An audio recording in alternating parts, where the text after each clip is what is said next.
find out exactly what Jaime, who he is, why we should vote for him, all that good stuff. Good morning, Jaime. How we doing? Good morning, Paul. Thank you for having me. No, I'm thank doing you. Good, doing good. Thank you for taking this time for everybody to know who's running for office. Well, number one, thank you for running for office. Thank you. A lot of people want change, but a lot of people do not want to stand up, and very few go out to vote. So, how can we have change without people leading, voting, and so on and so forth? So, number one, thank you. Thank you. Explain to us why you think this is your time to be Webb County Treasurer. Paul, 4 years ago, I ran for the office. I ran because I've been passionate enough to work in that office. I've been fortunate enough to work in that office. I worked for Ms. Perales for 4 years during 2006 to 2010. Of course, we have had our differences, and 4 years ago I ran because she had mentioned she was not going to run for office. Okay. So I figured I have the experience, I have the knowledge of the Treasury's office.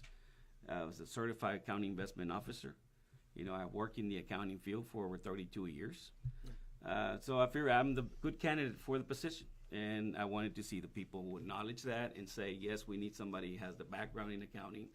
Treasury is for somebody who knows financials, Sure. understands financials, can invest your money. Because the treasurer is a trustee for the county.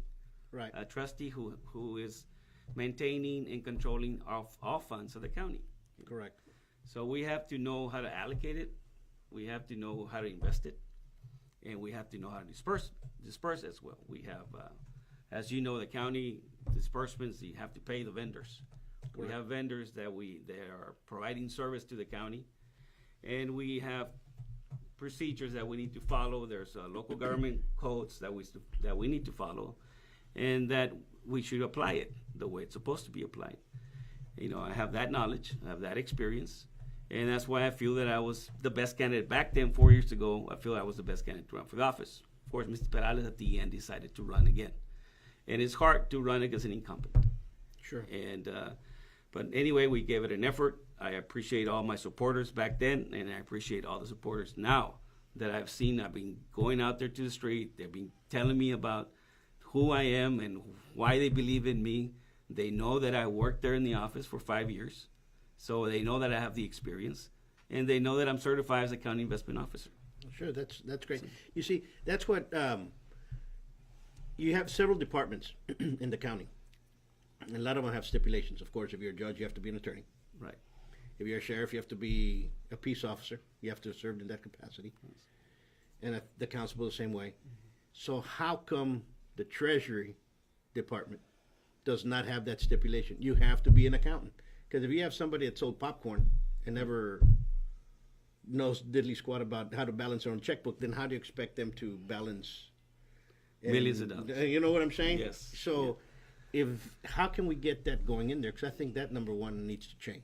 Local government code doesn't state what kind of qualification the person needs to be order to be. Is that local or is that state? That's state. That's state. So the that's state- something that needs to be worked through. There are state representatives to either put it something by law, or that we reflect to where either or this individual has a background in the accounting field, or it's just somebody that can run for office. Okay? Right. Yeah, because that makes a big difference. That's where a lot of counties go under and stand up.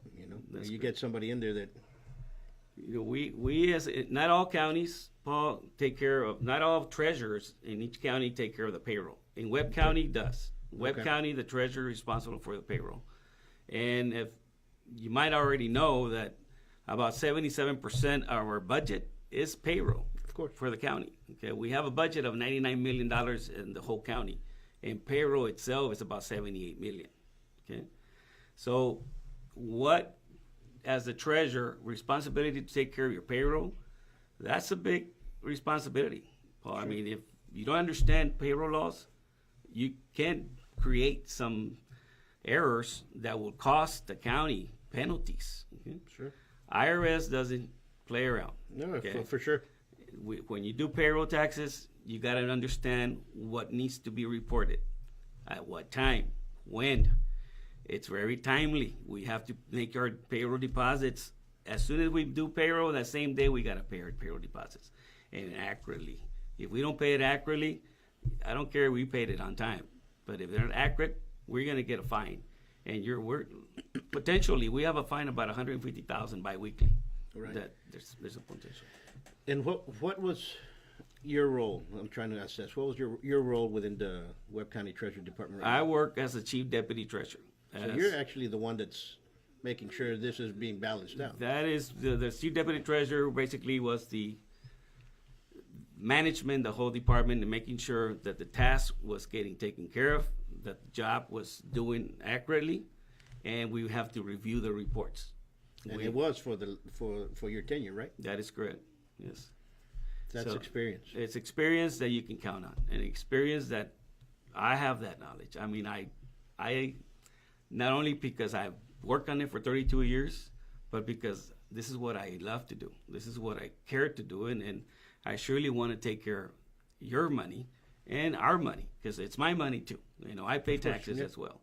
So I'd hate for somebody to go in there, have no knowledge on what they're doing, and create this environment that might create chaos. Correct. You know, again, you have to know, you have to understand in order to delegate. Sure. You know, in the martial arts, there used to be, one of my professors used to say, it's the saying, which I'll translate from French, and it would used to say, how can you teach something that you never lived? So how can you do something that you never worked at? Exactly. You know what I'm saying? Exactly. And that's where the point I'm trying to say, if you don't understand what you're doing, then you really can't delegate. Right. And then again, talking from experience, we invest over $100 million on a daily basis. You have to be certified as a county investment officer, which I am already am. You have to go through a course and pass a test. It's just here, you got your certificate and you're okay with it. How does the department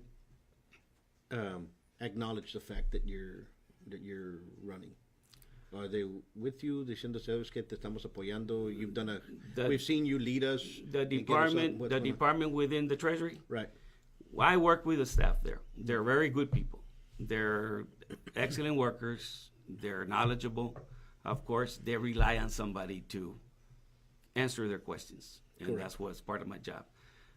Right now, unfortunately, as you might have already heard, I left the office to run for treasurer with some conflicts. Okay, you might have already heard some because you came out in the newspaper where Ms. Perales ended up endorsing my opponent. Okay, But I thought she was endorsing you in the beginning.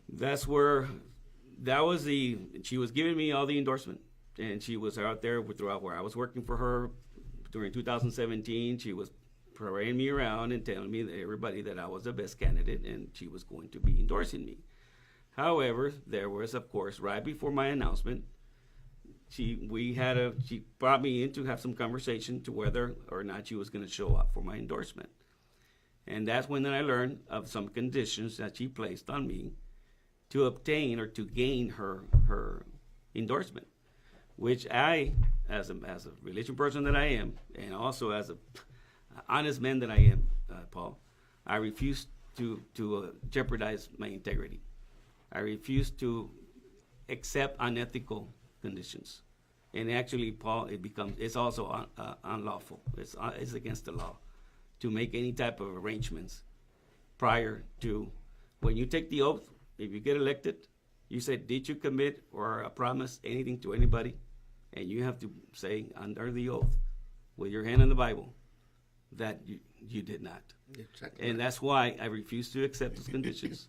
And that's why, like I told the Laredo Times, that I wasn't surprised. I wasn't surprised that she ended up endorsing my opponent. Those are unethical. They're against the law.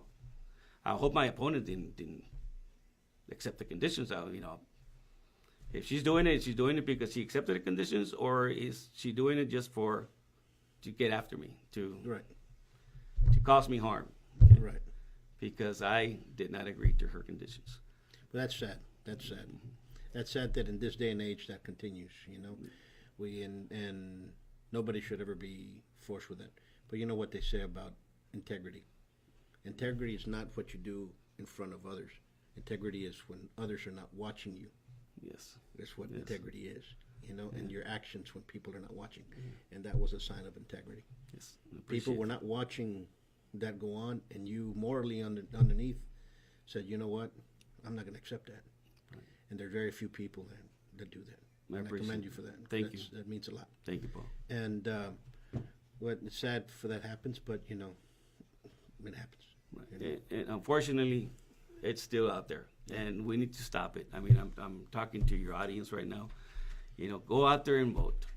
We cannot do anything. We cannot make a difference if we don't go out there and vote. Exercise your right to vote. People kill to go out there and vote, Paul. In other countries, they go out there and they're not allowed to vote. Yeah. We have this privilege. And people are not voting. People are not voting. They say, no, the same reason. No, ya está todo comprado, ya. That's what I've been hearing with a lot of people. That you go out there and talk, and people say, you know what, Paul, I'm not even going to go vote because it's always the same. It's always the same people there. It's always nunca cambia. Right. And I go, nunca cambia porque no votan. Right. You don't vote. Right. You know. And that's exactly what I'm trying to do. And I think, and I've said it, and I repeat it again. I think now Webb County has a different voter.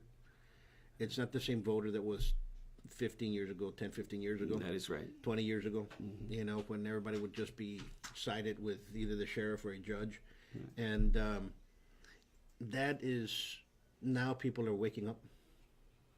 People are more They're educated. more educated, I guess. And you they're know, more people are informed. They're more informed. That's basically. And I think social media has brought out a lot of that forward. Yes. You know, a lot of people say it's fake news and so on and so forth, but guess what? Some of it is not. Yes. You have to weed through a bunch of that stuff that gets posted Right. and take it like a grain of salt and move forward, you know. And That's right.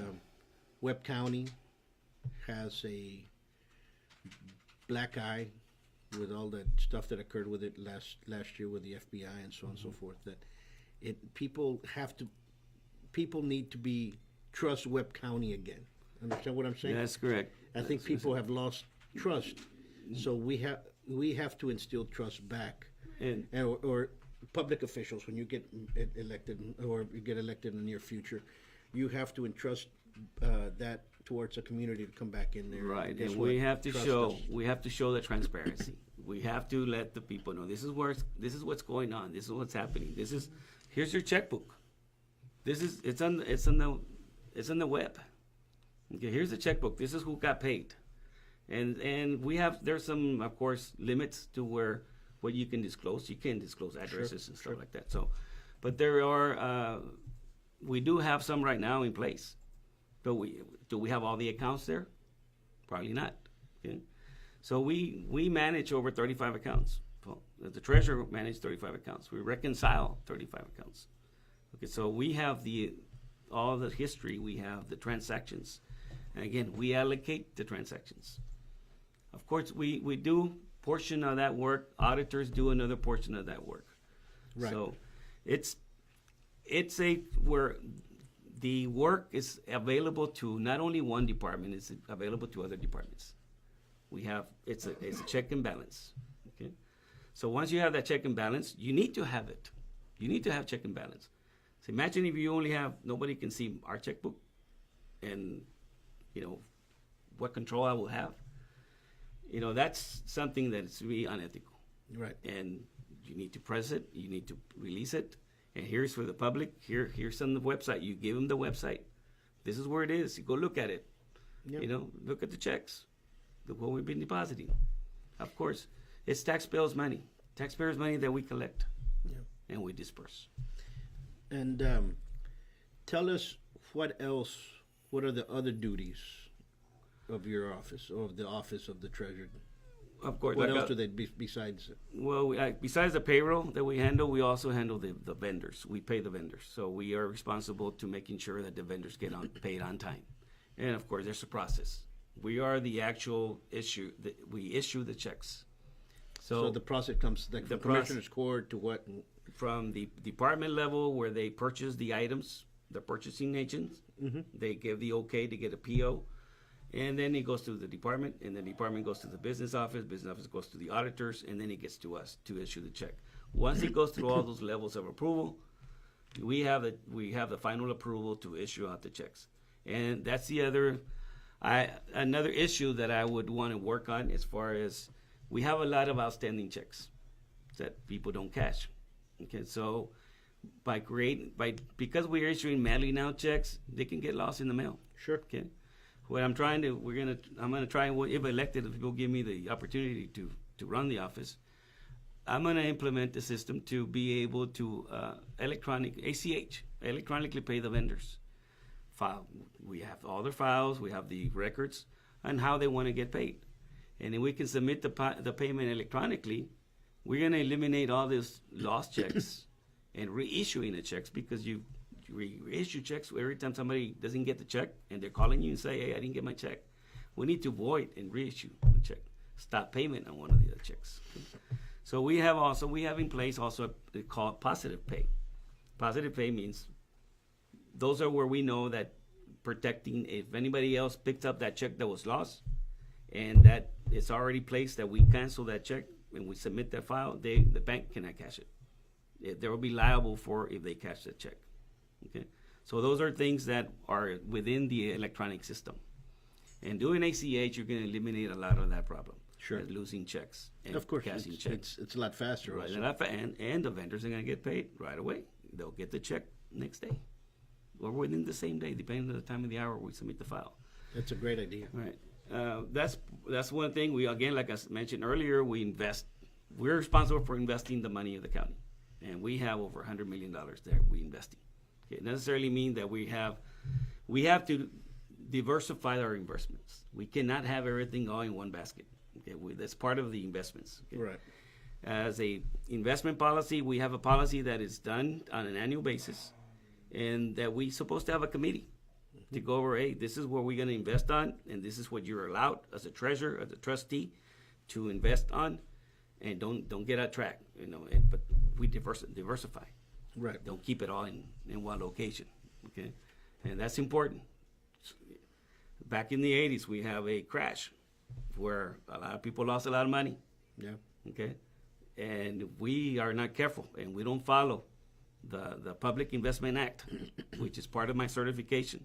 If we don't follow it, we're going to be in deep trouble, okay? We taxpayers are going to lose money.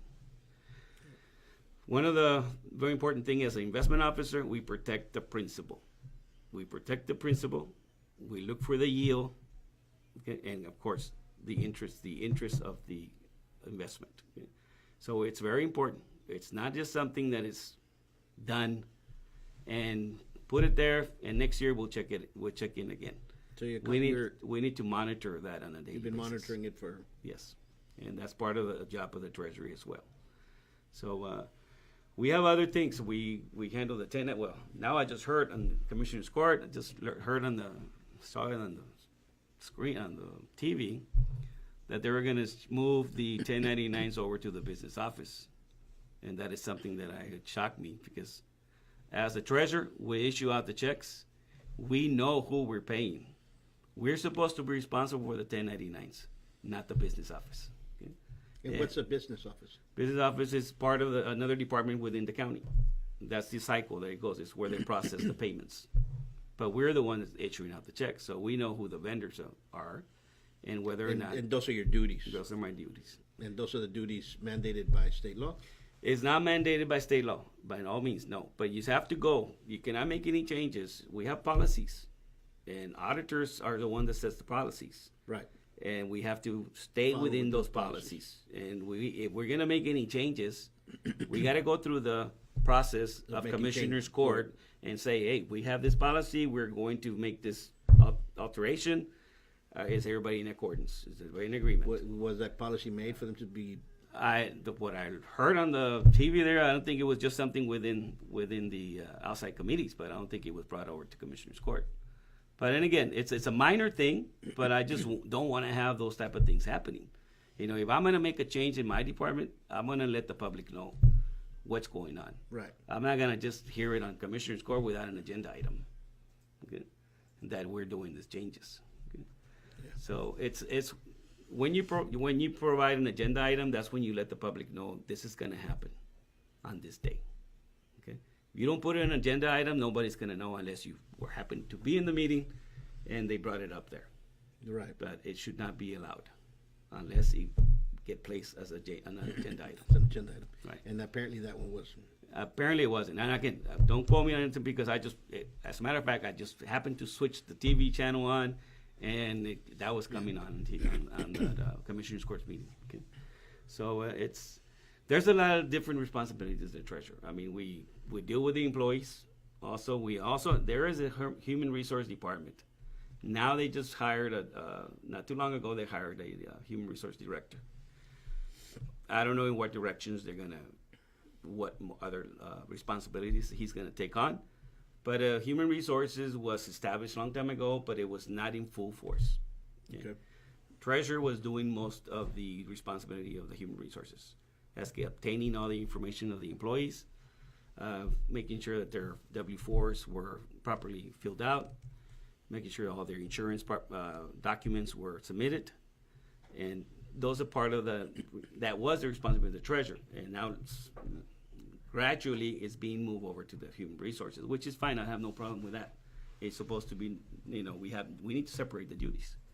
We cannot have the same people writing the checks, also creating the employee information. No. Okay. You want to have checks and balance. And right now it's not. Right now you all have check last year we started doing that. Right. But in 2017 we started splitting the duties to where the human resources is keying in the new employees and all the information is keyed by them, and then we just do the actual payroll, the actual calculation of the hours. Sure. But with a new human resource director, I don't know in what direction, if they're gonna Keep it the same way? Keep it the same way, or they're gonna make any other changes. But it's a good thing for the county. Okay. Good thing. Basically, I mean, we account for all deposits. So we get all the deposits from all departments. Okay, the treasurer is responsible for making sure to validate all the deposits that came in through. We don't go to the bank with the money. The departments have their own security where they go to the banks with their money directly. Of course, we just maintain the records. And so we have to validate that deposit did get into the bank and that the receipts are matched what the deposit claims to be. And to what purpose was that deposit made? What account needs to hit? What fund, what revenue needs to be allocated? So it's an important.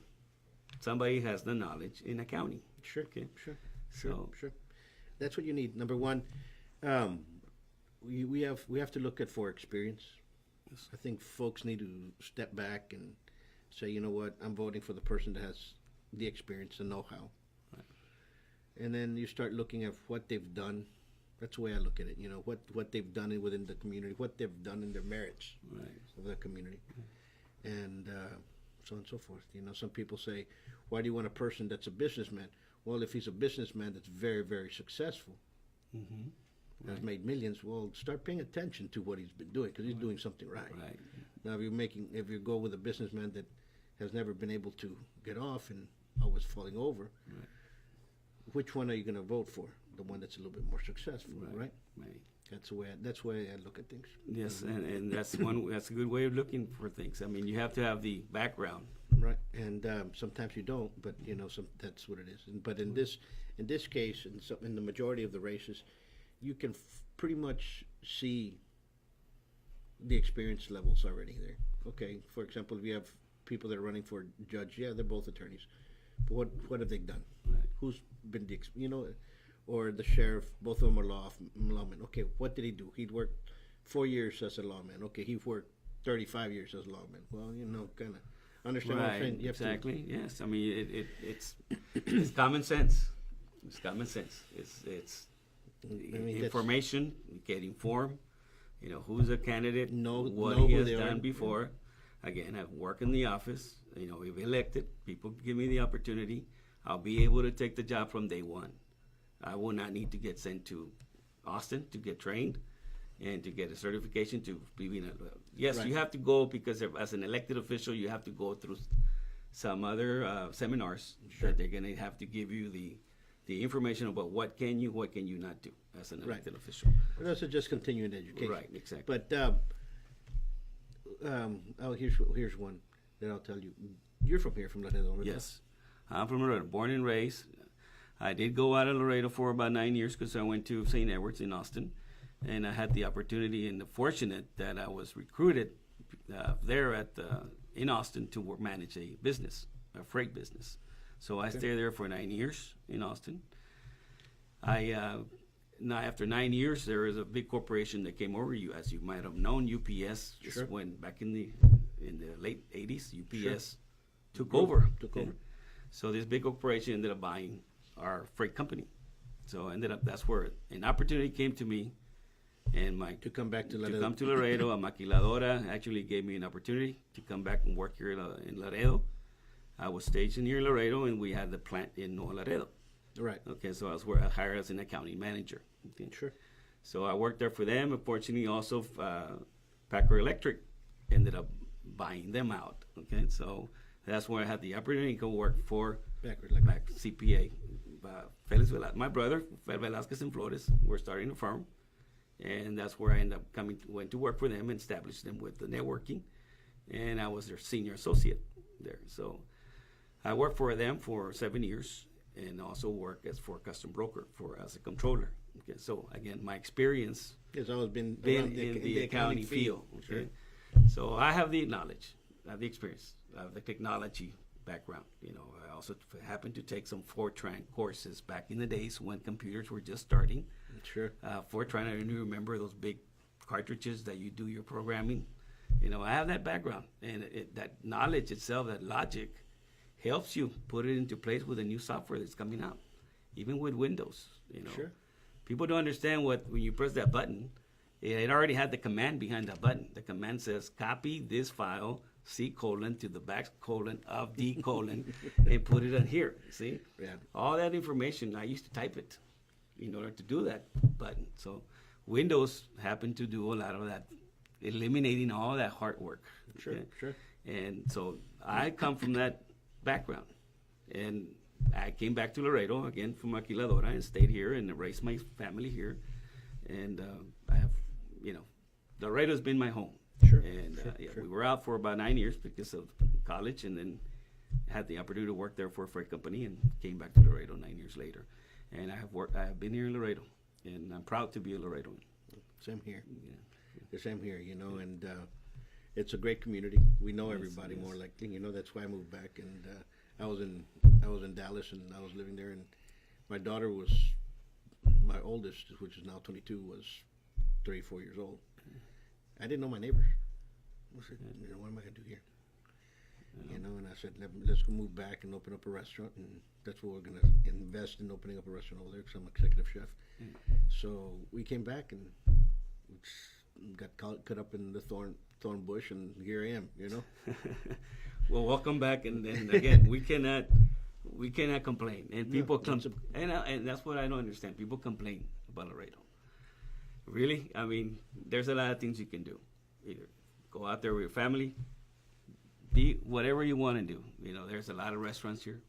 It's a community that you're correct. A lot of people say there's nothing to do there. There's a lot to do. Right. There's a lot to do, and a lot of those people that say I'm going to move out because there's nothing to do in Laredo, they move out, and they're the first ones to come back. Right. It's unfortunate. Some of them stay out, and that's when we're talking to the county judge, and says, we're losing a lot of folks that because we don't have that many jobs here. We need to make something to start growing jobs, because we're losing a lot of folks going out because we don't have the jobs. But I think now Laredo's in a changing mood, and I hope it's changing for the better. And and we want better government. We're concerned about that. This show started off with talking about histories and talking about techniques and talking about issues that dealt with self-defense and people and the surrounding of the community. And this is also an important part of what the community is. You have to be aware of everything that the community does. Correct. If you want to be a good citizen. Right. If you just want to live here and don't care about your neighbors, and that's very simple to do. Right. But once you start caring and appreciating for the community, you will get involved. You will seek to better it in some way or another. Right. And one way is to vote in people that have experience. Yes. And That's that's what we need to do. And I want to thank you for standing up. Thank you for giving me this opportunity, first of all. And say something to the community. From Laredo, Jaime. Webb County, les habla Jaime Velasquez. I'm a candidate que estoy por ustedes, no estoy por yo mismo. I'm not going to be working just for my own benefits. Okay? I'm working because I know what it takes to do the job of the treasurer. I would not want somebody who has no knowledge on taking care of your money and to do something that we are going to be, all are going to regret it. I'm there to be for you, a treasure for the people. I'm not going to be a treasure for myself. It's a treasure for the people. I ask for you to go out there and vote. Exercise your right to vote. Don't let the politicians take over your house. Okay? You guys are, we, the people of Webb County, are smart enough. We are smart. We know what needs to be done. We are informed. Just, we need to take the time. We have 2 weeks worth of early voting. There's no reason why we cannot go out there and exercise our right to vote. You have from February 20th to March the 2nd to go out there and do an early voting. And you go to only Pacific sites. You don't have to go through your own precinct. You go through their site. For say in the north side, we're going to be having our elections at the fire department across the street from St. Patrick Church. It was moved from Providence. For those that did not know, it moved from Providence to the fire department, the new fire department, which is across the street from St. Patrick's on Del Mar. So I ask you, get informed. Know who is experienced, who deserves to be there, who's ready to do the job for you. I'm promising you, Jaime Velasquez, I'm ready. From day one, I will take the job on, and I will work for you. So please, I ask for your support. I ask for your vote. Thank you very much, and God bless all of you. And once more, Mr. Velasquez, I'll tell the folks out there, exercise your right. He said an excellent thing. We, the people, need to move this forward. And that is exactly right. We know exactly what's going on. We cannot, many of us talk about the old patron system. Many of us understood that. Our parents went through it. Let's not let that occur again in Laredo. Let's nip it in the bud. And you know what? Right now it's time to prune. And sometimes we have to prune out some politicians. And that's just the way it is. And once more, next week on the 21st is early voting. 20th. 20th is early voting. And it's going to be for 2 weeks. And then the election will be the 6th of March. March the 6th. Yes. I wish everybody good luck. And until next time, from Gloves Off, you guys be safe. Remember, don't text and drive.